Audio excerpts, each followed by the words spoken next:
Welcome to our look at the USL Championship here at Soccer Down Here. And in addition to letting you know what has happened in the offseason, what will be happening this weekend and the weekends to come when it comes to action on and off the pitch, time to catch up with folks who are a part of the game. And our first guest this season comes to us from the Tampa Bay Rowdies via Indy 11, via South Georgia Tormenta. It's time to catch up with one of the defenders, one of the guys at the back line for the Tampa Bay Rowdies, Conner Antley. Conner Antley now with us as our first interview for our USL Championship coverage this year. Conner, welcome back to SDH. Yeah, thank you guys for having me again. It's glad to be back. All right, so Tampa, and this happened right at the end of the 2020 calendar year. How did this go down with the Rowdies? How did you end up down there?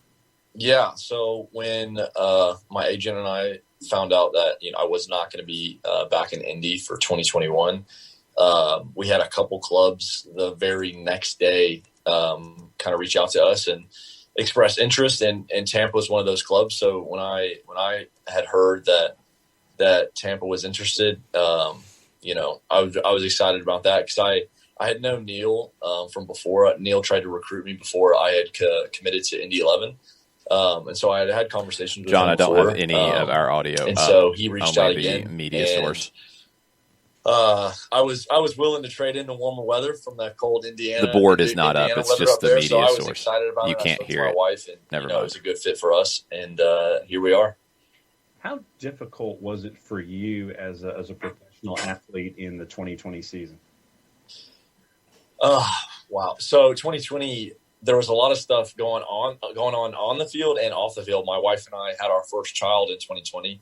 So in August, like in the middle of this, whole thing going on, I had that going on as well. But from an athlete perspective, it was difficult. It was tough. I think staying disciplined with your workouts, staying disciplined in a routine, because it's so easy to, when you're not training, every single day, and you're not having like these responsibilities, like you film meetings and going to gym and stuff like that, you can start to get kind of lazy sleeping in. So I think staying strict on a routine was really important, something that I tried to do.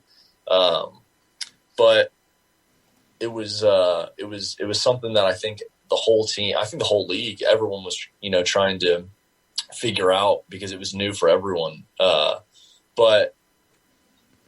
when we were finally able to get back into the swing of things and start playing games again, we were ready for that. We had worked really hard, especially up in Indy, trying to do a lot of workouts and do as much as we could individually. And then when we were able to get into small groups, train as much as we could so that we could be physically prepared for this very short season, that we were going to have. And we found out it was going to be like 16 games in a short amount of time.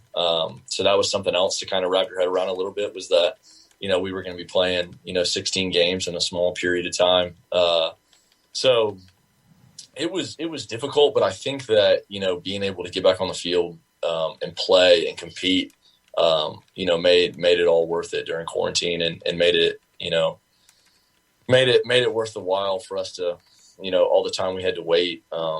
So it was very difficult, but, we all had to navigate it in our own way. And I think, majority of the clubs and majority of the players, did a really good job of that. And so I think I can speak for everyone when I say we're glad to have all of that in the past, and hopefully move on to a much more kind of normal season here in 2021, where we've got, more games and, over a longer period of time. So yeah, we're excited to get going this year. From your time at Tormenta to your time in Indy to your time in Tampa, how do you think your game has grown over the last handful of years? Yeah, no, that's a good question. I think when I was, because I started with Tormenta even back in the PDL days. So I think even from then, I think at Tormenta I started to kind of realize like how, good I guess I could be, if I worked hard and I was disciplined and I listened to my coaches. I started to realize that maybe I can make the jump and play at the next level and do the same thing. So when I got that opportunity to do that in Indy, I went to Indy and I had the chance to learn under some really great players. Actually, Ioze is up there, Carl Hayworth is up there. A lot of older, more veteran guys. I was able to kind of take a backseat in a way. Even though I did, get into a lot of games in Indy, I was able to kind of take a backseat and learn from those players. And I think I grew mentally a lot while I was in Indy.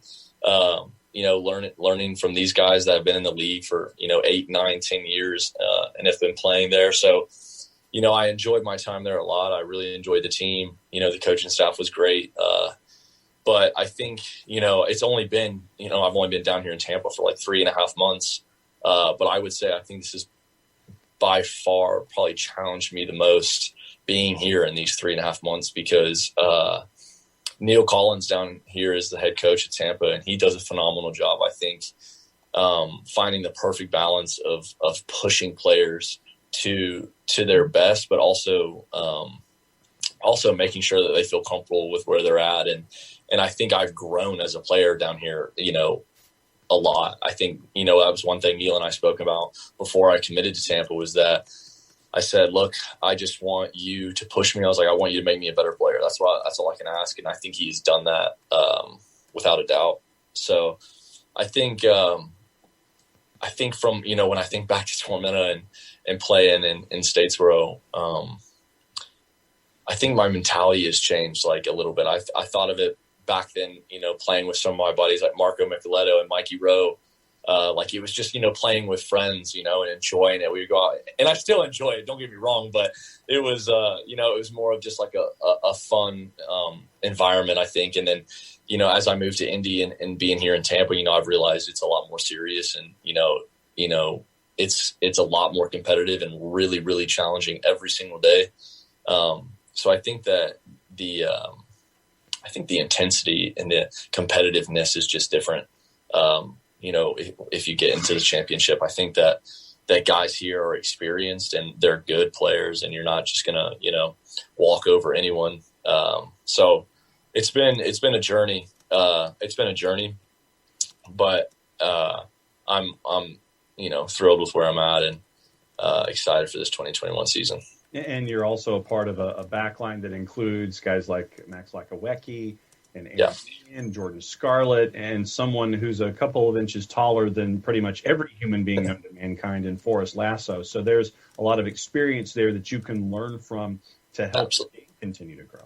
Yeah, absolutely. And those are every player you just named are incredible defenders, incredible players. I was having a conversation with Forrest the other night, and I just looked at him and I was like, man, how are you not playing in MLS? Because, he's not only just an incredible player, I think he's an incredible leader. The guy, his intensity, he communicates so well. The energy that he brings every single day, even in training, is contagious. And it's the reason why, Tampa, conceded the least amount of goals last year.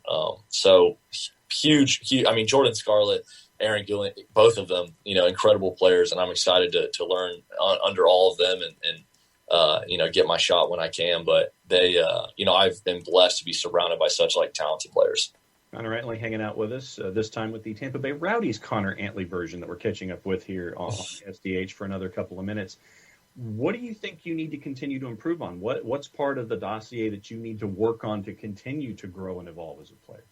Yeah, good question. I think one thing I really love and respect about Neil Collins down here is that he's taken the time to really sit down with me individually one-on-one and talk to me about my game and talk to me about what he thinks I do really well and some things that he thinks I struggle with. And we've talked about those things, and he showed me, clips and film of where I can improve in these areas. And I think that what I've done is I've gone into training sessions now with, that mentally in the back of my mind and thinking, okay, look, this is what we talked about. This is what I need to improve on. And this is what I need to do. I think becoming better in tight spaces for me is something that I need to improve on. I think sometimes I try to force passes maybe into the midfield. And I think Neil and I spoke about, as a defender, just making that simple pass left and right sometimes is what it takes to move a team. We talked about sometimes it's not about just moving the ball quickly. It's about moving the team, moving players, moving the opposition so that you can open up spaces on other sides of the field. So I think playing simple, becoming better in tight spaces are two things that Neil and I have talked about that I can improve on this year. And then something else that we've talked about that I think that I can really improve on is my communication.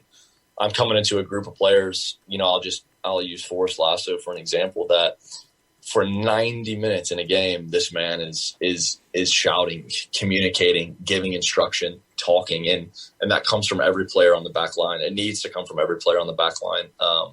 So I think it's really important that I improve on that moving forward into this 2021 season, and then thereafter. And then once I tackle those things, I'm sure Neil and I will meet again and talk about a few more things that I can improve on. Are you a naturally quiet individual at the back, or is it an intensity? Because I mean this in deference to how Forrest is always talking over a 90-minute period.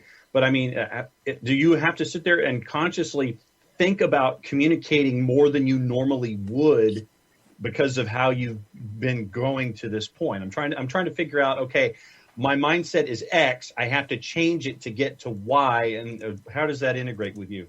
Yeah, I think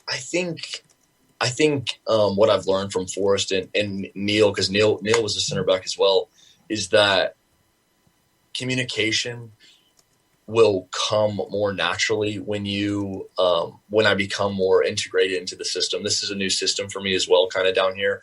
Indy plays a 3-5-2 as well, and we play a 3-5-2 down here in Tampa, but they are two very different 3-5-2 systems in the way that Neil likes to play and the way that Martin likes to play in Indy. But I think from a communication standpoint, and I had a conversation with my wife about this the other night. It was about, like, sometimes I feel like when Forrest is speaking, communicating, he does it so well, it almost makes it seem like the other guys on the team don't need to necessarily communicate that much because he's doing it, he's instructing, he's doing it so well. But that's not the case at all. It needs to be instruction coming from every position at every time. So I think for me, the more I become comfortable in the system, the more I become comfortable with my new teammates that, I've just, only been here with like 2-3 months with, the more I'll be able to know what their instincts are and know how to communicate to them better.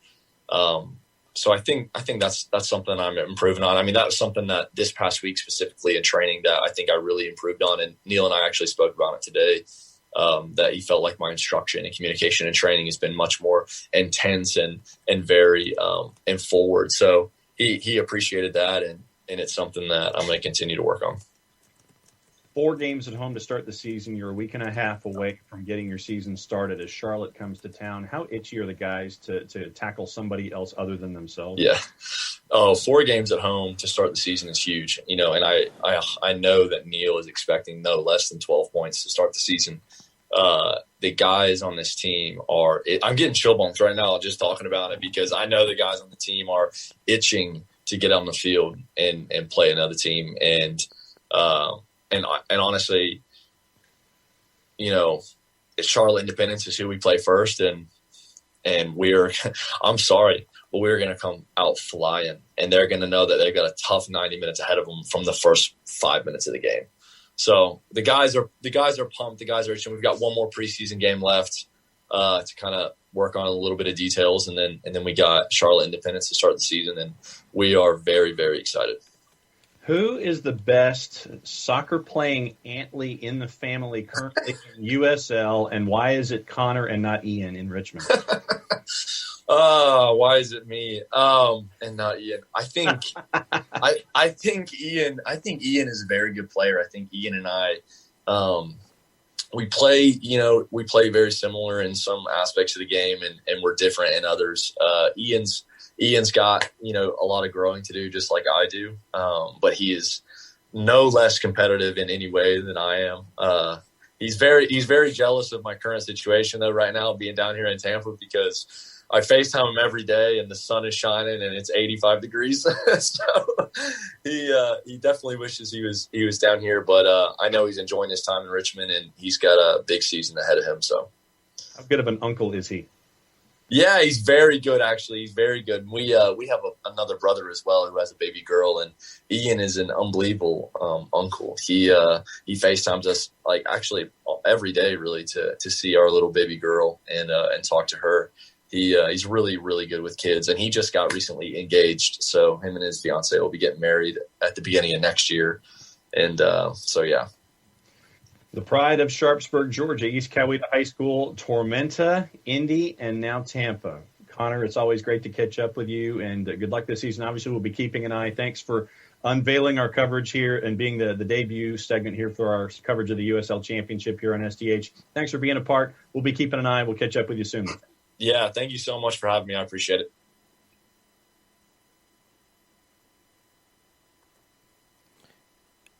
Conner Antley, thank you so much for taking the time talking to John yesterday. I like Conner a lot, even though he went to East Coweta.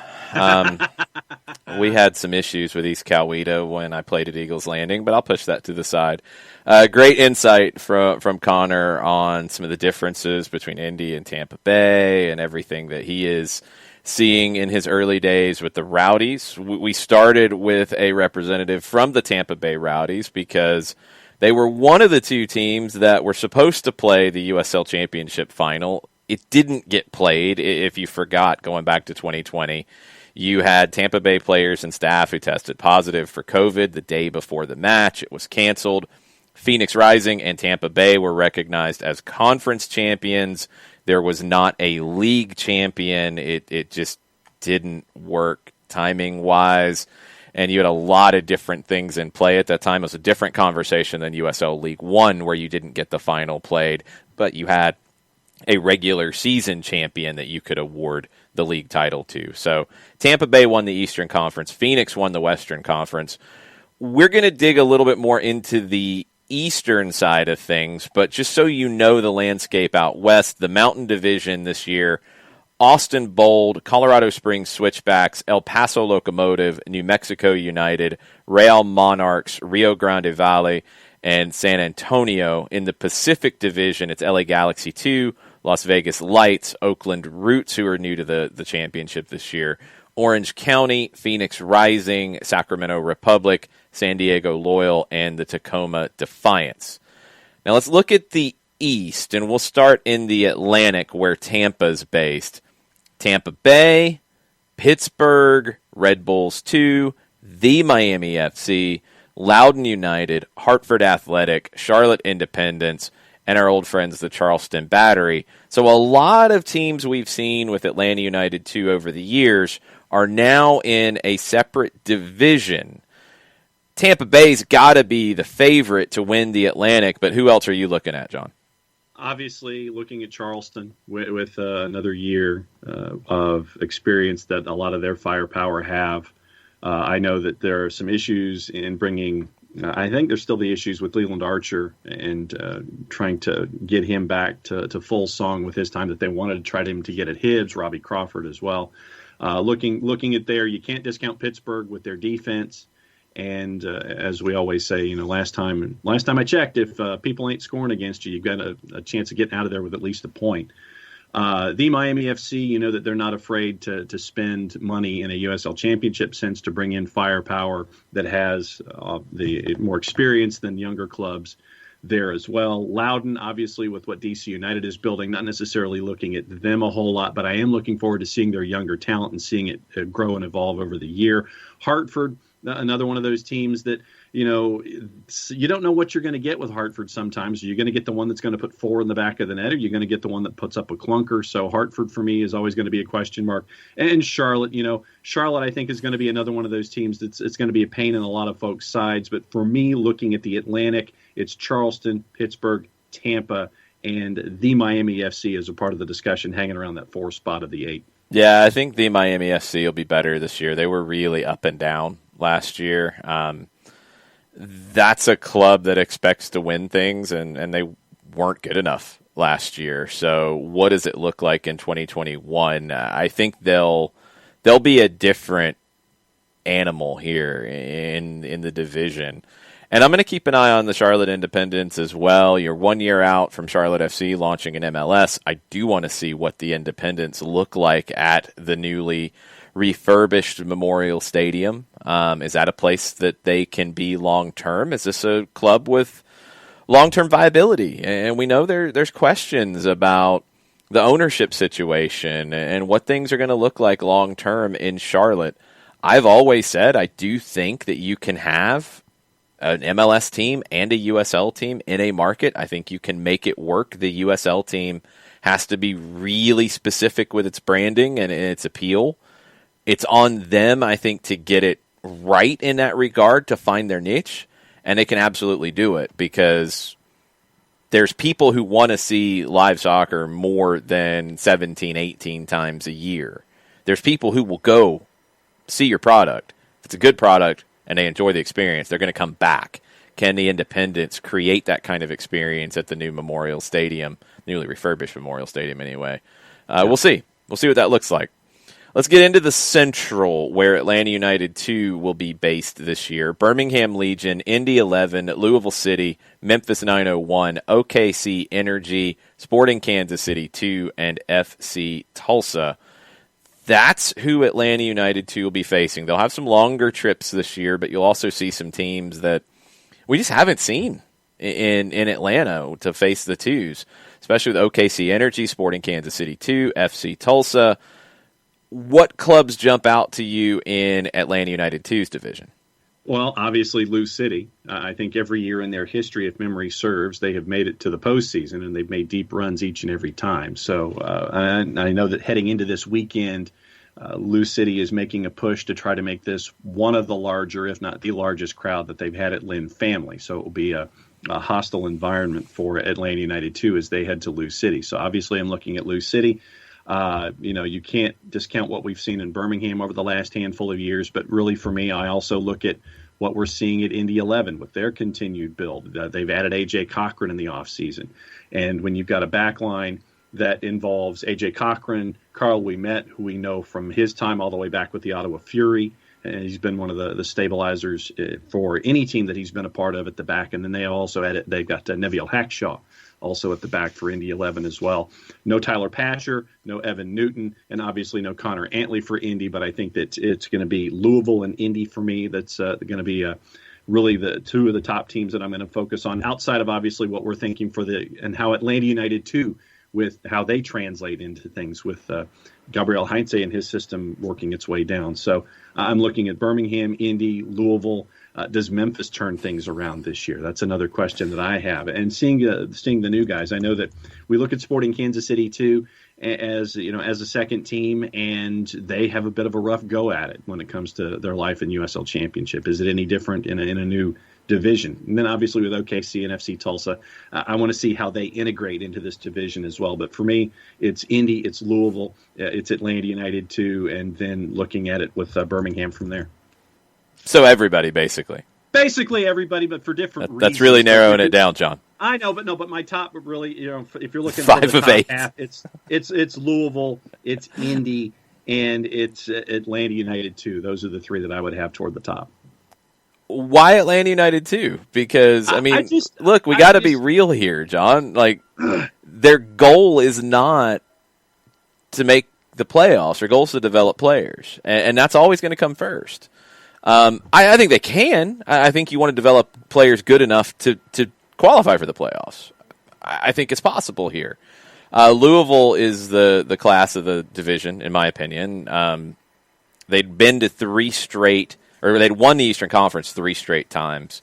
They lost it last year to Tampa, so didn't get that 4th straight in a row. They've been to the playoffs every year. They commit a lot of resources to it.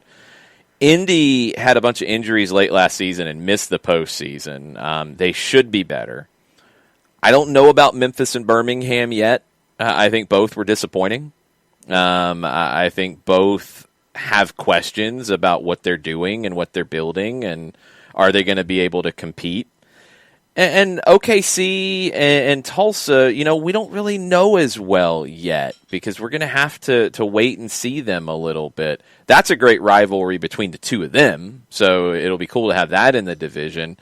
But Tulsa feels like a team that is starting to put things together to get into that next group of the elite in the USL Championship. They're not there yet. Can they make that jump this year? And then you look at the playoff spots, and I wanted to touch on this, the way it's going to work. 4 from each division go into the postseason. 4 teams go in. So 4 of 8 go in here in this division. I've got Louisville as one. Yeah. I think Indy will be another. Mm-hmm. Beyond that, I don't really know. Memphis and Birmingham, I'm not convinced yet. Mm-mm. OKC, I need to see it. They've been there before. Are they going to do it again? Tulsa should be. I'll pencil them in now. And I think the 4th spot's up for grabs because you've got 2 teams in Atlanta and Sporting who are second teams, who are going to be fielding young teams that are going to be learning on the fly. You know, they're reserve teams. They're, attached to the academy. So it's going to be, as we've seen, a lot of young players getting professional debuts. Both clubs, though, now have had young players getting minutes in USL Championship that it won't be a shock to the system for them to face these types of situations. I think one of them will get the other playoff spot. I'm going to need to see Birmingham and Memphis more before I put them into that conversation. Same with OKC. I need to see them prove it before I think they get it. I think it's Atlanta or Sporting gunning for that other playoff spot, assuming Louisville is what we expect, Indy doesn't have the issues they had last year, and Tulsa continues to develop. Yeah, no, I'm with you on the Oklahoma teams and with Sporting, and Memphis for me. Memphis was erratic last season at best, and you don't know what you're going to be getting. I mean, Memphis could show you a tremendous amount of offense, but at the same time, they could give up 4 or 5 goals in a match. And I just, with that much uncertainty with Memphis, I did not have them as a part of the playoff discussion there. So, no, I'm with you in the layout. I think that 4th spot is going to be the one that you're going to have a couple of teams shooting for in that 8-team division. Yeah, Tulsa, it was a question from Burned on the Twitch pitch is, do any of these teams play a more interesting style? Because you see a lot of teams in the 2nd division do what we've seen from Tampa and be pretty vertical and pretty direct. I think Tampa has some guys like Leo Fernandez and Sebastian Guinzotti who can play when the play breaks down and they get the 1v1. They're very good technical players. Those are 2 guys that I've always enjoyed in this league. Louisville, pretty direct. Indy, not as direct as Tampa, but fairly direct. You saw them try to do something different when they brought in Andrew Carlton on loan last year. They wanted a playmaker, and I think it worked for a while, but then they had injuries, and now they don't have Tyler Pasher. So, Indy does still have some questions, but I think they're a team with a good number of resources. They should be good. Tulsa is a team that my understanding is they try to play. Now, they've been out west. We haven't really seen them. I don't know them super well. But you look at the roster, and they added Madhu Jadama, who was here in Atlanta, center back. Really good last year here, I thought.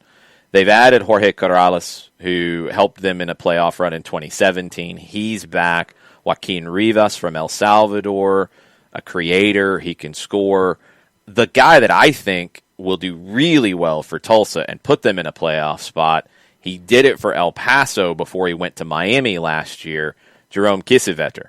Yeah. I think he's one of those guys like Forrest Lasso who is a borderline USL Championship MLS guy. And maybe, for an attacker especially, it's hard to get those opportunities because MLS teams are going to go for the bigger names. That's where they're going to spend. I think Lasso would have another shot in MLS before Kiesewetter would. But he's very good at this level, and he will score goals for Tulsa. So I think Tulsa will be that other playoff team. Then it's a crapshoot. We'll know a little bit more about Atlanta over the coming days. Later today, I'm going to have a chance to talk with a couple of guys for an Atlanta United 2 preview that will drop over the next couple of days before their opener on Saturday night. Unfortunately, if you're going to be at the game for the first team or watching the game, you're going to have to watch the 2s either on a second screen or after the fact. They'll be in Louisville with a 7:30 kickoff.